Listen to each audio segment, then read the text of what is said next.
Captain Midnight. This video is brought to you by adamandeve.com. Use code MIDNIGHT to get 50% off one item and free shipping in the US and Canada. So this is probably going to end up being kind of a harsh video overall, so I wanted to start out with something actually positive. I really like the cast and the character dynamics created for them in Black Widow. For the first 45 minutes or so, I thought I was going to walk out of this thing and make a video about how so many other YouTubers and critics were wrong. Black Widow was really great. And then, well, the rest of the movie happened, and almost everything I liked about the film was slowly drained out, giving way to a very generic and uninspired battle that have kind of been the Achilles heel of so many MCU movies before it. That's what I'm going to go over this week, what I liked about the movie, and how I think the MCU filmmaking process is hindering its own films. It doesn't matter. What can one person do that the entire Avengers can't? Let's find out. So, before Black Widow came out, director Kate Shortland talked about how Kevin Feige told her to make the action, quote, more visceral and more truthful. This would lead to anyone reading that interview to believe that Black Widow was going to be more grounded in terms of action, right? More like a gritty spy thriller and less like a Thor movie. She expanded on that farther, saying, it's a fine line because you want people to have fun and enjoy it, but also you don't want people to go and put the kettle on when the fight sequence happens because they know what to expect. Well, I'm sorry to say that if the idea was to make Black Widow feel more like its own thing action-wise, this film mostly fails, especially in its third act, which is exactly the sort of ugly, cookie-cutter CGI soup finale that the MCU's harshest critics are always complaining about. And to be honest, I think a lot of that wasn't even in Kate Shortland's hands. Back in 2018, Zama director Lucrecia Martel said that she turned down Black Widow because they told her, quote, don't worry about the action scenes, we'll take care of that. I was thinking, well, I'd love to meet Scarlett Johansson, but also I would love to make the action sequences. The reason they didn't need the director of the movie to concern themselves with the action scenes is pretty clear, I think, because they had a team pre-visualizing them before the script was even written. This is something you see time and time again in MCU movies like Black Panther and Iron Man 3, where a director's personal touch kinda goes out the window in the third act and gives way to a long action sequence that was set in stone before they even walked in the door. And to be fair, I don't think this team always does a bad job. In things like Thor Ragnarok and Doctor Strange, where they have more license to get creative with the CG, they can turn in some really impressive work. But I am starting to think it's hurting the more earthbound MCU films, and Black Widow might just be the single biggest example of that. The movie completely loses its identity in the final third of the film, to the point where poorly composited green screen stuff seems to be impacting the actors' performances. Like, there's some terrible line readings in that final battle that just seem totally out of step with how good the performances were earlier in the film. But let's talk about the first two acts for a bit, because for the most part, I did really enjoy them. The film opens with a long sequence set when Natasha and Yelena were children. Their parents turn out to be undercover Russian agents who have to flee the country once their cover is blown. It's a tense scene that I felt was pretty unique for a Marvel movie. I especially liked the creepy revelation that Natasha knew exactly what was going to happen to her sister after they landed and tries her best to save her from it. I think the idea of the Widow program is really disturbing and, at least initially, is still grounded enough to work well in the context of a spy thriller. When we jump forward, we find ourselves right after the events of Civil War. It works fine, but I will say it just feels a little strange that they didn't make this movie back when that was actually the current time period of the MCU, and not, after the lead character of this film is very dead. Anyway, things really kick into gear when Natasha finds Yelena, who sent her the only thing that can break the mind control that Dreykov has over his agents. There's a pretty fun chase with the Taskmaster, and when they escape, some really good and charming scenes between Scarlett Johansson and Florence Pugh. In a lot of ways, I think Pugh really steals the movie. She was great in things like Little Women, Midsommar, and even 2019's underrated Fighting with My Family, and she makes for a really solid addition to the MCU here. Some of my favorite scenes in the movie are just when the pair are sitting at a cafe table or in the car talking about their lives. Yelena is funny, but her backstory is really tragic, and the movie goes out of its way to underline that over and over again in a way that I thought was pretty effective. Of all the characters in the movie, she was definitely the one set up to be in sequels or a Disney Plus show, and I think that's a pretty smart move on Marvel's part. That's not to say that she was the only good character in the film though. I really like David Harbour as the once and future Red Guardian, the would-be nemesis of Captain America who's long past his prime.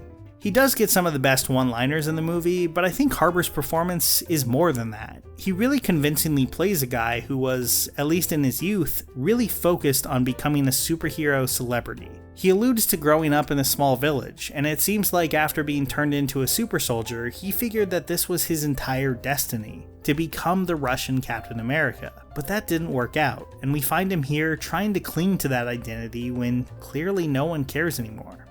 I think Harbour is able to suggest a lot of depth here that doesn't necessarily exist on the page.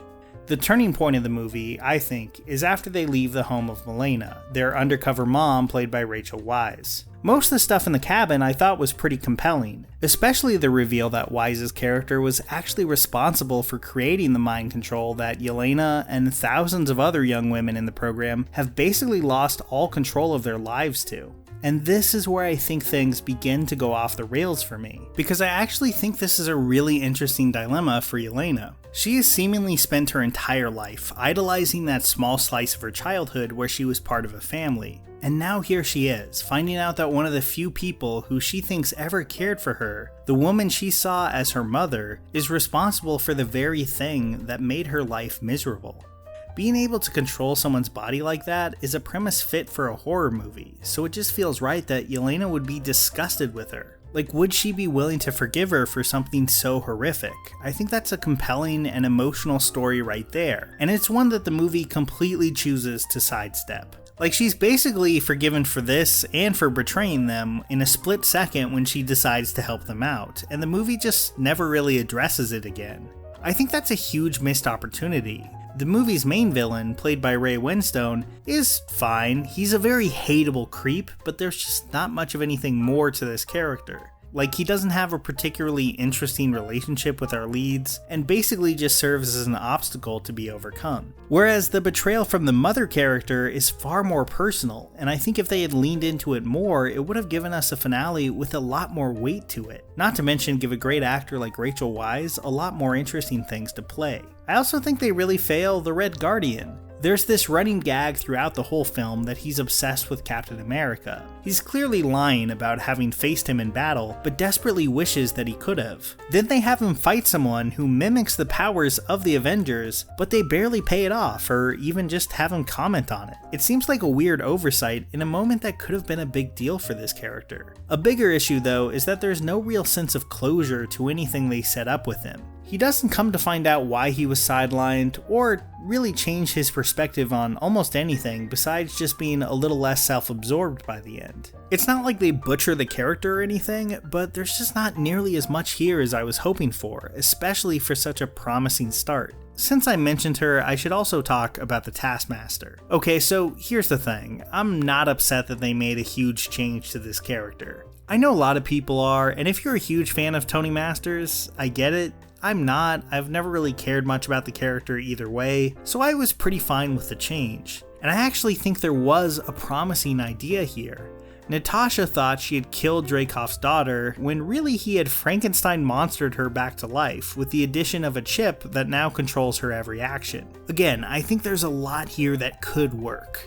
This moment should play as something horrifying for Natasha, violence that she's done in her past coming back to haunt her. And Dreykov, being a little creep, is more than willing to extend her life, but with everything that made his daughter who she was stripped away. She's basically just a servant robot in his daughter's body. Like, that's pretty good villain stuff, but we never linger on it long enough to have much of an impact. It's not like Natasha spent the whole movie thinking about her past actions, or about the people she's killed or the violence she's done, or being tortured by it. Despite the fact that this movie does have a long stretch where she's like hiding out in a secluded house by herself, it's not like she's staring down her past or really second guessing herself. She's watching old Bond movies. So this attempt to make things more morally complicated at the 11th hour just doesn't really work that well. And when the problem is quickly fixed at the end, there's no payoff to the idea that Natasha is at least partially responsible for her being in that situation in the first place. It just seems like all is forgiven, and everyone learned a simple, easily digestible lesson about family along the way. In a movie where the villain's plan is this twisted, and the main characters have spent most of their lives killing people as a profession, it just feels cheap and a little hollow. Then we skip ahead and see Julia Louis-Dreyfus track down Yelena to chase after Hawkeye. And that's it, we're out. Like I said, I'm glad Pugh will be reprising this role, and I look forward to checking that out. But that ending, it's still pretty clunky. The movie ended up feeling far more like a movie centered on her journey and not Natasha's, for an obvious reason. Black Widow ends her own movie 6 feet under in a cemetery. So what we're left with is a film with some good performances and some great ideas that can't rise above the fact that so much of the back half kind of feels like it was written by an algorithm. You get no third warning.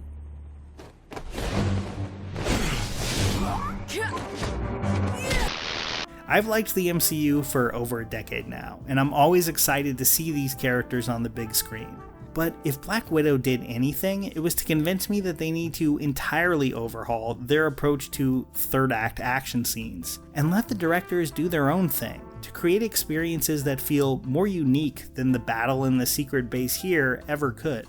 I guess this is the part where I should mention that hitting the like button would definitely help me out, and, subscribe if you enjoyed the video, but I want to know what you think of the movie. I'm looking forward to reading your comments down below, and I will see you next week. Here's a special tip for the fellas and girls who have not already joined Captain Midnight's new 1940 Flight Patrol. You'd better hurry up and join at once, because there's a big adventure ahead. The thing to do now is to get started, because we're going to have not only barrels of fun, but loads of free gifts and prizes too.